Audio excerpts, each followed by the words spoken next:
प्यारे स्टूडेंट, आज का क्लास आप सभी प्यारे स्टूडेंट के लिए बहुत बहुत इंपॉर्टेंट है, क्योंकि आज के क्लास में हम लोग करेंगे क्लास 12 हिंदी 100 मार्क्स का फाइनल बोर्ड परीक्षा के लिए top 50 most important objective question जो आपको याद करना बहुत ही जरूरी है। तो सभी प्यारे स्टूडेंट जो है इन 50 क्वेश्चन को आज के क्लास में याद जरूर कर लीजिएगा, ठीक है। बहुत इंपॉर्टेंट प्रश्न कराएंगे जो आपको परीक्षा में सीधे देखने को मिलेगा, ठीक है। तो चलिए प्यारे स्टूडेंट, हम लोग जो है क्लास को शुरू करते हैं। क्लास को शुरू करने से पहले अगर सभी सब्जेक्ट का पीडीएफ कोर्स परचेज करना है तो आप इस नंबर में कांटेक्ट करके परचेज कर सकते हैं, 100% लर्ने वाला, ठीक है। तो चलिए प्यारे स्टूडेंट, हम लोग क्लास शुरू करते हैं। और हाँ, हमारे इस प्यारे से यूट्यूब चैनल को आप लोग जो है ज्यादा से ज्यादा सब्सक्राइब और शेयर जरूर करें। चलिए फर्स्ट क्वेश्चन आपके स्क्रीन में आ चुका है। फर्स्ट क्वेश्चन पूछा गया है कि अर्धनारीश्वर शीर्षक पाठ के लेखक कौन है। तो प्यारे बच्चों, अर्धनारीश्वर शीर्षक पाठ के जो लेखक है वो है Ramdhari Singh Dinkar. Right answer option number C हो जाएगा। नेक्स्ट चलते हैं दूसरा नंबर, शिक्षा यानी शीर्षक संभाषण के वक्ता कौन है, मतलब कि शिक्षा के जो लेखक है वो कौन है। तो शिक्षा के लेखक है J Krishnamurti. Right answer option number C हो जाएगा। भगत सिंह जी है एक लेख और एक पत्र के। जयप्रकाश नारायण है संपूर्ण क्रांति के। नामवर सिंह है परगीत और समाज के, ठीक है, ये भी याद रखिएगा। नेक्स्ट चलते हैं तीसरा नंबर। तीसरा नंबर पूछा गया है कि मलयज का मूल नाम क्या है। प्यारे बच्चों, मलयज का जो मूल नाम है तो वो क्या है, तो आपको याद रखना है भरत जी श्रीवास्तव मलयज है। Right answer option number A हो जाएगा। जितने भी प्यारे स्टूडेंट देख रहे हैं आप लोग जो है लाइव चैट कमेंट बॉक्स में आंसर देते रहिए। 4 नंबर देखिए, पूछा गया है कि परगीत और समाज किस विधा की रचना है। प्यारे बच्चों, परगीत और समाज जो है कौन से विधा की रचना है, तो वो एक आलोचनात्मक निबंध है। और इसके राइटर कौन है, तो इसके राइटर का नाम है नामवर सिंह, ठीक है, आप ये भी याद रखिएगा। नेक्स्ट चलते हैं 5 नंबर। 5 नंबर बहुत इंपॉर्टेंट प्रश्न है और ये आपके मॉडल सेट, मॉडल पेपर और आपके जो सेंटअप एग्जाम होता है उसमें भी आपको जो है ज्यादातर ये क्वेश्चन देखने को मिलेगा, ठीक है। उसने कहा था किस प्रकार की कहानी है, तो प्यारे बच्चों उसने कहा था जो है वो एक कर्म प्रधान कहानी है। Right answer option number A हो जाएगा। नेक्स्ट चलते हैं 6 नंबर। 6 नंबर पूछा गया है सिपाही की मां शीर्षक पाठ के रचयिता कौन है। तो प्यारे बच्चों, सिपाही की मां के जो लेखक है वो कौन है, तो आपको याद रखना है इसके राइटर है Mohan Rakesh. Right answer option number D हो जाएगा। नेक्स्ट चलते हैं 7 नंबर। ओम प्रकाश वाल्मीकि के माता पिता का नाम क्या है। प्यारे बच्चों, ओम प्रकाश वाल्मीकि के माता और पिता का नाम, तो उनके माता का नाम मुकुंदी देवी और उनके पिता का नाम छोटन लाल था। Right answer option number A हो जाएगा। नेक्स्ट चलते हैं 8 नंबर। 8 नंबर देखिए, पूछा गया है कि भगत सिंह का जन्म कब हुआ था। तो प्यारे बच्चों, भगत सिंह का जो जन्म हुआ था वो 28 सितंबर 1907 को हुआ था। यहाँ पर 1907 होगा, ठीक है। यानी भगत सिंह को जो है यानी जन्म हुए थे तो उनका जन्म 28 सितंबर 1907 को हुए थे, ठीक है। यहाँ पर 60 नहीं होगा, ठीक है, 1907 होगा, ठीक है, ये ध्यान रखिएगा। नेक्स्ट चलते हैं 9 नंबर। 9 नंबर पूछा गया है कि सदानीरा किस नदी को निमित्त बनाकर लिखा गया है। प्यारे बच्चों, वो सदानीरा जो लिखा गया है तो वो कौन से नदी को निमित्त बना करके, तो वो गंडक नदी को निमित्त बना करके। Right answer option number B हो जाएगा। नेक्स्ट चलते हैं 10 नंबर। 10 नंबर पूछा गया है कि धनगर शब्द का अर्थ ओराव भाषा में क्या है। प्यारे बच्चों, धनगर शब्द का जो अर्थ होता है ओराव भाषा में वो क्या होता है, तो वो होता है भाड़े का मजदूर। Right answer option number C हो जाएगा। नेक्स्ट चलते हैं 11 नंबर। 11 नंबर बहुत इंपॉर्टेंट प्रश्न है। पूछा गया है कि चंपारण में गांधी जी के चमत्कार की कथा किसने लिखी है। प्यारे बच्चों, चंपारण में जो गांधी जी के चमत्कार की कथा लिखे थे तो वो कौन, तो वो लिखे थे महात्मा गांधी, सॉरी महात्मा गांधी नहीं, राजेंद्र प्रसाद लिखे थे, ठीक है, याद रखिएगा। सॉरी, देखिए चंपारण में जो गांधी जी के चमत्कार की कथा लिखे थे तो वो जो है राजेंद्र प्रसाद लिखे थे। राइट आंसर भी हो जाएगा। नेक्स्ट चलते हैं 12 नंबर। जयप्रकाश नारायण की पत्नी का नाम क्या है। प्यारे बच्चों, जयप्रकाश नारायण की जो वाइफ का नाम था तो वो क्या, तो वो प्रभावती देवी था। Right answer option number A हो जाएगा। जितना भी प्रश्न करा रहे हैं आपको याद कर लेना है, ठीक है। और वीडियो पसंद आए प्लीज आप लोग लाइक जरूर कर दीजिएगा और अपने एक दोस्तों को शेयर कर दीजिएगा, ठीक है।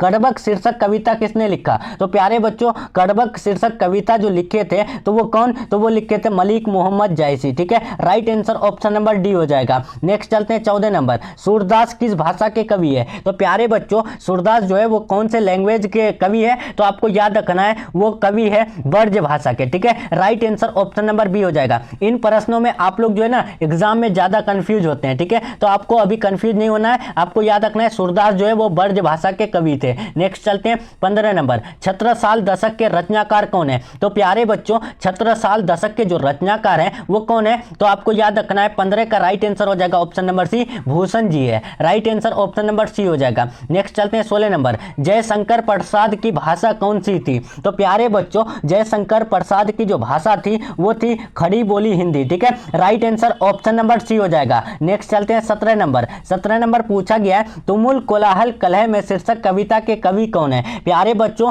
तुमुल कोलाहल कलह में शीर्षक कविता के जो कवि है उसका नाम क्या है? तो आपको याद रखना है वो है 17 का राइट आंसर जो हो जाएगा वो ऑप्शन नंबर ए हो जाएगा, जयशंकर प्रसाद। नेक्स्ट चलते हैं 18 नंबर। 18 नंबर पूछा गया है कि हेनरी लोपेज कहाँ के रहने वाले थे? तो प्यारे बच्चों हेनरी लोपेज जो रहने वाले थे वो कांगो अफ्रीका के रहने वाले थे। राइट आंसर डी हो जाएगा। सभी प्यारे student live chat comment box में आंसर देते रहिए, आंसर देने से आपको जल्दी याद होगी, ठीक है। 19 नंबर पूछा गया है कवि भूषण को भूषण उपाधि किसने दी?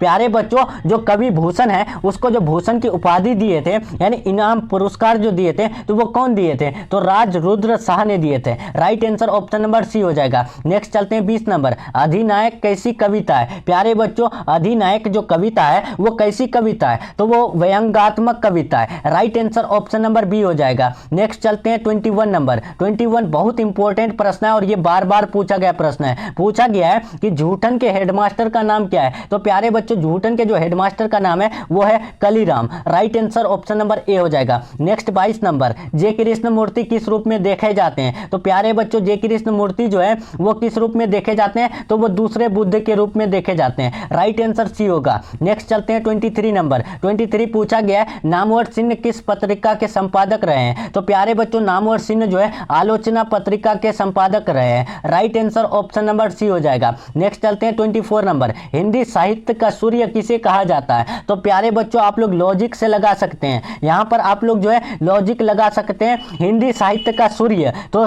हम लोग कहेंगे सूरदास को, ठीक है। आपको याद करने का एक ट्रिक बता देते हैं, हिंदी साहित्य का सूर्य, सूर्य से सूर, ठीक है, यानी सूरदास, ठीक है। राइट आंसर बी हो जाएगा। नेक्स्ट चलते हैं 25 नंबर। 25 नंबर पूछा गया है कि चांद का मुंह टेढ़ा है कविता संग्रह के रचयिता कौन है? तो प्यारे बच्चों चांद का मुंह टेढ़ा है ये जो कविता संग्रह के रचयिता है वो है Gajanan Madhav Muktibodh. Right answer option number A हो जाएगा। नेक्स्ट चलते हैं 26 नंबर, इत्यादि शब्द का संधि विच्छेद है। तो प्यारे बच्चों इत्यादि शब्द का जो संधि विच्छेद है ना तो वो क्या है? तो आपको याद रखना है वो संधि विच्छेद है इति प्लस आदि, ठीक है। Right answer option number B हो जाएगा। नेक्स्ट चलते हैं 27 नंबर, गायक शब्द का संधि विच्छेद है। तो प्यारे बच्चों देखिए यहां पर पूछा गया है, आपको बता दें, देखिए यहां पर देखिए यहां पर पूछा गया है कि गायक शब्द का संधि विच्छेद है। तो प्यारे बच्चों गायक शब्द का संधि विच्छेद गए प्लस अक हो जाएगा, ठीक है। राइट आंसर बी हो जाएगा। नेक्स्ट चलते हैं हम लोग 28 नंबर। 28 पूछा गया है, बहुत इंपॉर्टेंट प्रश्न है और बार बार पूछा गया प्रश्न है। देखिए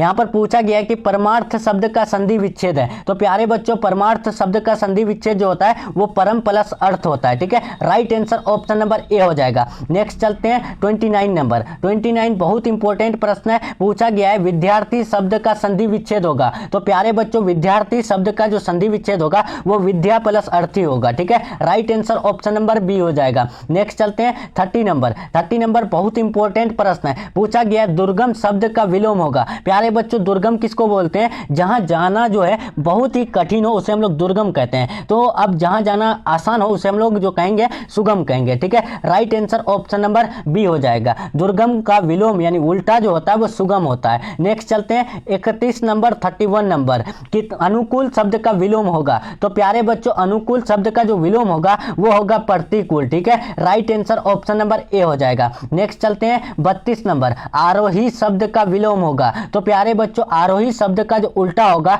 वो होगा अवरोही, ठीक है। Right answer option number A हो जाएगा। नेक्स्ट चलते हैं 33 नंबर, बहुत इंपॉर्टेंट प्रश्न पूछा गया विराग शब्द का विलोम होगा। तो प्यारे बच्चों विराग शब्द का जो विलोम होगा अनुराग होगा, ठीक है। Right answer option number B हो जाएगा। नेक्स्ट चलते हैं 34 नंबर और ये आपका जो है बहुत इंपॉर्टेंट प्रश्न है। आप लोग जो है इस प्रश्न को हर हाल में याद रखिएगा। ये 2024 में भी पूछा गया प्रश्न है, ठीक है। आंखों का तारा होना मुहावरे का अर्थ है। तो प्यारे बच्चों आंखों का तारा होना मुहावरे का जो अर्थ होता है बहुत प्रिय होना, ठीक है, यानी बहुत प्यारा होना। राइट आंसर सी हो जाएगा। नेक्स्ट 35 नंबर, ऊंट के मुंह में जीरा मुहावरे का अर्थ है। तो प्यारे बच्चों ऊंट के मुंह में अगर जीरा देंगे तो तो उस मुहावरे का अर्थ क्या होगा? तो लॉजिक लगा सकते हैं कि अधिक खाने वाले को जो है ना कम खुराक देना। ठीक है, right answer option number C हो जाएगा।